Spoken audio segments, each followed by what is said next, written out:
Right, listen up, you petrol heads. Let's talk yachts, not those rusty tugboats you see on the Thames. I'm talking about floating palaces that make millionaires feel like paupers, comparing a toy yacht at bath time and a super yacht worth billions. Buckle up, this is going to be interesting. The humble toy yacht, $1 tops. Then the super yacht, dripping with luxury. Helipads, submarines, and enough champagne to sink a battleship. It's about the contrast between a child's fantasy and the excess of the super rich. Let's be honest, the $1 yacht isn't going to win any beauty contests. It's probably molded from that cheap plastic that smells like a hospital. But it has its charm.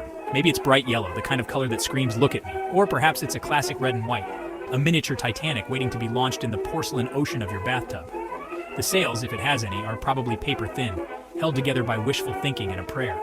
The hull might sport a few dents, battle scars, from epic encounters with rubber duckies and rogue shampoo bottles. But that's what gives it character, right? It's a survivor, a plucky little vessel that refuses to be confined to the dusty shelves of the toy store. This little boat doesn't need a diamond-encrusted anchor or a jacuzzi on the deck. Its luxury is in its simplicity.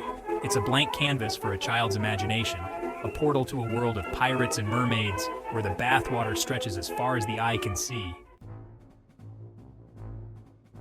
Now let's step onto the deck of our billion-dollar behemoth. Try not to trip over the solid gold dolphin fountain. The first thing you'll notice is the sheer size. We're not talking about squeezing past sunbathers here. We're talking about needing a GPS just to find the cocktail bar. Forget fiberglass and plastic. This thing is built with more steel and titanium than a spaceship. The deck is probably teak, polished to a shine that could blind a passing airliner. And those aren't portholes, darling. Those are floor-to-ceiling windows offering panoramic views of the boredom that is international waters. Inside, it's a symphony of excess. Forget cabins, we're talking staterooms fit for royalty. Think walk-in wardrobes bigger than your flat, bathrooms with gold-plated taps, and a cinema that puts your local multiplex to shame. And let's not forget the toys jet skis, speedboats, maybe even a personal submarine for when you get tired of seeing the same old fish. Section 4. Beyond price tags, tales from two worlds.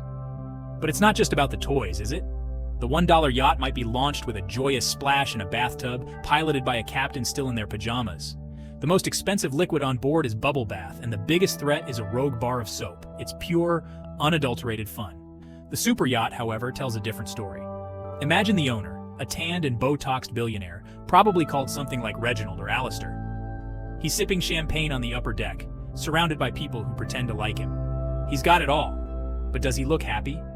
Does he ever experience the simple joy of a child sending a toy boat on a perilous voyage across the bathtub? Take Roman Abramovich's Eclipse, for example.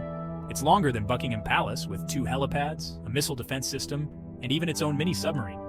But even with all that, it can't buy him happiness, can it? Section 5 anchors away. The experience of ownership. Owning the $1 yacht is a lesson in letting go. You send it on its merry way across the tub, knowing it could capsize at any moment. The thrill is in the uncertainty, the sheer joy of watching it bob along, propelled by nothing more than a gentle breeze or your own breath. Now imagine being at the helm of that billion-dollar beast. You've got a crew of hundreds catering to your every whim, from fluffing your pillows to peeling your grapes. Every day feels the same, a never-ending cycle of luxury and indulgence. Sure, you can sail to exotic destinations, but do you ever really experience them, cocooned as you are in your floating palace? The $1 yacht teaches you that happiness isn't about the size of your boat, but the size of your imagination. The super yacht, on the other hand, seems to suggest that no amount of money can buy you true contentment. Section 6. More than just boats, symbols of desire. These yachts, as different as they are, represent our human desire for more. The child with their toy boat dreams of adventure. The billionaire seeks status and recognition. True happiness lies in between. It's about finding joy in simple things. Life is a journey, not a destination. A toy boat might hold the secret to a happier life. Remember,